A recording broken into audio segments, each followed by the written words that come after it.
guys, Charles from Team Sea here, coming in here with my man Chris's Cyber Dragon deck. He whacked me with it today, and I thought we haven't showed Cyber in a while, so go ahead, man, show us your list. And heck yeah, so I am doing the dupe build, so 3 original Cyber Dragons, 3 Cyber Dragon core, 3 Hertz for the Galaxy Soldiers. Free cards are always nice. Yeah. Pitch that, add back. Oh, absolutely. And then I know people mostly go 1 to 2, but I like to run 3 Napster. Just anything that gets back Infinity is really good. So yeah, this card came out of Dual Power, right? Correct. Yeah, this card is busted. Correct. Yeah, it's been very good for the archetype in my opinion, and just keeps it running. The 1 Veer chain block in, and nice to get that special summon off. And then triple Galaxy Soldier to match the triple Hertz. Again, free cards are always nice. Oh yeah, and almost a free Nova is just 1 step to an Infinity. Exactly, absolutely. And then triple DD Crow in the main deck. By far, one of my favorite hand traps. Just being able to get that card out of a graveyard, I feel like this is like a very grave heavy format that you want to get effects out of. So DD Crow can definitely be good if you're hitting the right stuff. Hitting those Elvish cards and everything, and yeah for sure. Hitting that golden boy. And then the 1 Anchor Drill. I've been trying it out for the VFD, but I mean, it's easy. Either special summon Cyber Dragon or Galaxy Soldier and summon him, and you've got a VFD sitting there. So not bad. I hear VFD is pretty good. Yeah, absolutely. All right, onto the spells. We got 3 Cyber Emergency per the norm. Have you had this card's effect come out where they negate it and you have to you just get a picture card and re-add it back? Usually if I can get the if I can use it to bait the opponent, then I will. Okay. But usually no. A lot of people, especially at our locals, they do know that effect, and so they don't let it happen. Exactly. So they'll usually either let that go through or wait for either the core summon or the machine dupe. Okay. So I haven't gotten to pull that off quite a bit, but when you do get to pull it off, it is really nice. Okay, nice. All right. Triple Super Poly. Oh yeah.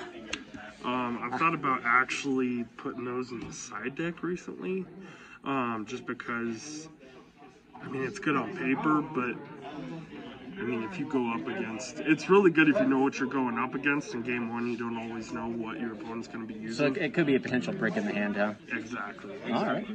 Because I use it with the Starving Venom package, and, you know, if you don't run into darks or anything like that, then you're just kind of sitting on it. The 1 Rev and the 1 Repair Plant. Rev system, I see that it's not entirely used a whole lot, but I like it just because it's an extra monster on board that can't be destroyed by card effects. And then the 1 Repair Plant. I've thought about going to 2, but if you open 1 without a target engraved, it's very tricky. We got triple Twin Twisters for that back row destruction. The titty twisters. That's right, titty twisters. Would you think about playing like triple tactical talents? In my opinion, or like, you know, Forbidden Droplets too. I guess they're both out on the field. The droplets, absolutely. The droplets for sure. Triple Tactics, like, it's a decent card. I don't think it needs that price tag that it has. Because I almost feel like you have to bait your opponent to use something. Yeah, you lose something in order to get it, essentially, yeah. Exactly. And so, I mean, at that point, in my own opinion, I would just personally like to do Call by the Grave just to make sure I'm still getting my effects off. And then, as I mentioned earlier, I do run the dupe version. Well, this deck, you just bait so much stuff and then just machine dupe at the end. That's right, yeah, absolutely. I've actually tried the no dupe version and the dupe version. Both are very excellent. Both do about the same, but I mean, if I could get free monsters off 1 card, I mean, might as well. And as you mentioned, you know, you have so much stuff that you can go off of and try and bait it out with other things, and so by the time you're done with it, Machine Dupe is just a really good card overall in my opinion. It does definitely brick, but that's kind of the cost that I play with it at, is if I brick with it, then I brick with it. But 95% of the time, if I'm able to do something with it, it's usually game at that point. The one Cyberload, I've thought about upping it to 2, but I mean, 1 does the job perfectly, especially since it's searchable, and the fact that it's like, well, I think, let's see, I know it was like $30 at one point, so. Oh my goodness. I ain't willing to spend quite that much yet on the Super, but 1 definitely does the job as well. 2 Overload, because I do run the Verte Anaconda. If I wasn't running Verte, I'd probably do it at 1, maybe 2, just because when I use Overload at 1, I barely even see it very much. And then lastly, just the traps is 3 Overflow. Okay, so this is different. Most people only play like 1 or 2, but you're maxing out on 3. Is it just in case if you lose the dice roll, or? So I like playing 3 because a lot of the time when you play 1 or 2, I feel like that's what you search off the core, and so your opponent knows it's coming. But if you search, in my opinion, if you search something else off the core, yes, it might still let your opponent know that you opened with it, but a lot of the time it's just it kind of smoke screens it a little bit. Okay. And so, and then you get to add something else off your core. So I mean, it could be a key piece. It could be your repair plant for your Galaxy Soldier or your emergency, any of that kind of stuff. So that's it for the main deck. And then for the extra deck, I run each of the Chimera techs. So we have 1 Rampage, 1 Fortress, and 1 Mega Fleet. I was doing 2 Mega Fleet for the longest time. But just with the Master Rule 5, it's definitely not as playable to me, just because people don't have to go into the extra monster zone. The Fortress I still use quite a bit, just with all the different machines floating around out there, and then the Rampage for the overload target.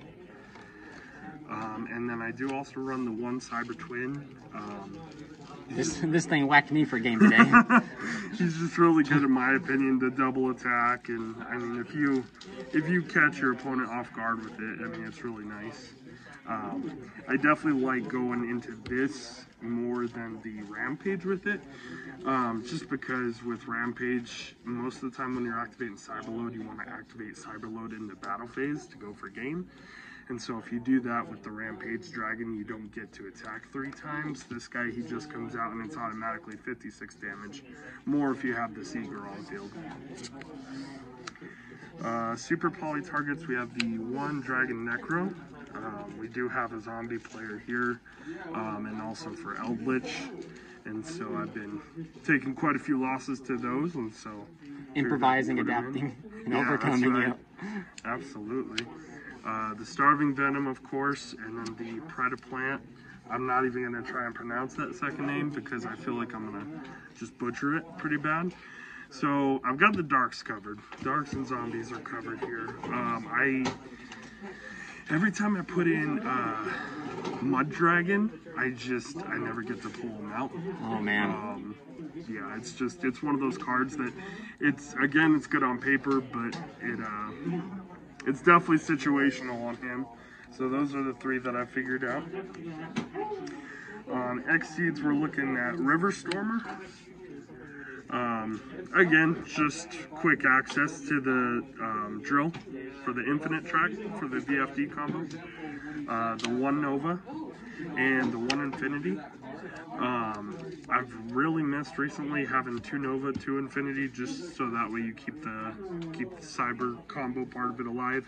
And that might be one thing I change, is I might drop the River Stormer for another Nova, and then as we get to the links, I'll probably drop the Platinum Gadget for the 2nd Infinity. Again, the VFD combo is really good, really strong. And actually today when I was playing in round 4, I actually realized I forgot to put in the VFD. So that didn't do me anything today. But yes, normally I do have the VFD in here. And then for links, we've got, of course, the Seeger, just for OTKs, things like that. Another thing I like using Seeger for is if my opponent goes for game and if I've got Seeger on field, I'll use Seeger's effect on himself, not only for the boost, but when you use the boost with this card, neither player takes any battle damage from that battle. So a lot of the time I'll use that to kind of protect what I've got left on life points if they're trying to go for game. The one Almirage, just because it's so easy to fill your graveyard with either Cyber Dragon Core or Hertz. That way your repair plant is always live. The Platinum Gadget, again, looks like I'll be dropping that for a second Cyber Dragon Infinity. And then, as we discussed earlier as well, I do have the Verte Anaconda in here for the Overlord Fusion. All right. Well, outside of the Super Polys and the extra deck changes, is there anything you would change in your main deck list? So I actually want to try, I still want to try the Numeron Chaos build. Oh, cool. Okay. And then I do also want to try the Cyber Dogmatica. Oh, that's interesting. Okay. Cyber Dogmatica. Okay. Absolutely. But really what I would change out of here is I would definitely drop the Napster probably back down to 2, just because you do see him a little bit sometimes. And I'm still trying to figure out the correct flow for going first or second. That's an issue that I have with this build, because obviously I want to go second and try and get that 2K and push. But the boards that are out right now with 3+ negates are just they're sometimes you can't afford to go second or go exactly. So exactly. Well, awesome, my man. Thank you for showing us your list, and this is Team COG signing out.